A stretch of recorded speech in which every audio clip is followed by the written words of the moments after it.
আসসালামু আলাইকুম ওয়া রাহমাতুল্লাহি ওয়া বারাকাতুহু। আলহামদুলিল্লাহি ওয়াহদা ওয়াসসালাতু ওয়াসসালামু আলা মান লা নাবিয়্যা বা'দা, আম্মা বা'দ।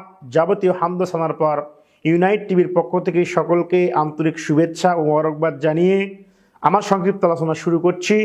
আমার সংক্ষিপ্ত আলোচনার বিষয় হচ্ছে ফরজ গোসল।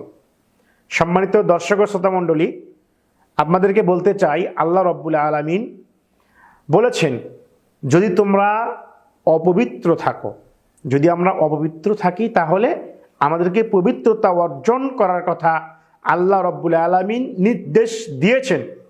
তাহলে ফরজ গোসল এটা অত্যন্ত গুরুত্বপূর্ণ একটি বিষয়, যেটা আমরা জানি। আমাদের ফরজ গোসল কেন হয়? বিভিন্নভাবে হয়। স্ত্রী সমাবেশের মাধ্যমে হয়, স্বপ্নদোষের মাধ্যমে হয়, বিভিন্নভাবে ফরজ গোসল আমাদের হয়ে যায়। তো এই ফরজ গোসল করার পদ্ধতিটা কেমন? ফরজ গোসল পদ্ধতি আমরা অনেকেই জানি না, বা অনেকেই শরমের কারণে আমরা কাউকে জিজ্ঞেস করতে পারি না। তো এখানে শরমের কোনো বিষয় নেই, লজ্জার কোনো বিষয় নেই। আপনাকে আমি যে বিষয় জানতে হবে, প্রথম কাজ হচ্ছে আপনাকে আমাকে প্রথমে বাম হাত এবং ডান হাত এবং বাম হাত, এই দুই হাতের কবজি পর্যন্ত ধৌত করতে হবে। এই পর্যন্ত ধৌত করতে হবে। এরপরে আপনার শরীরে বা কাপড়ে যেখানে নাপাক লেগে থাকবে, এই নাপাকগুলো পরিষ্কার করতে হবে। এরপরে এসে বিসমিল্লাহ বলে সলাতের উজুর ন্যায় অজু করতে হবে। অজু করার পরবর্তীতে আপনাকে আমাকে আমাদের মাথায় 3 চৌল পরিমাণ পানি নিয়ে মাথায় এবং দাড়িতে দিয়ে দাড়ি পর্যন্ত খেয়াল করতে পৌঁছতে হবে।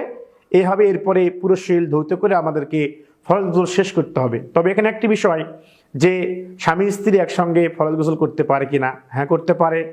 একই পাত্র থেকে পানি নিয়ে তারা সেখান থেকেও গোসল করতে পারে, এতে কোনো সমস্যা নেই। এবং এই ক্ষেত্রে নারীদের যে চুলের ভেঁই রয়েছে, খোপা রয়েছে, এগুলো খোলার প্রয়োজন নেই।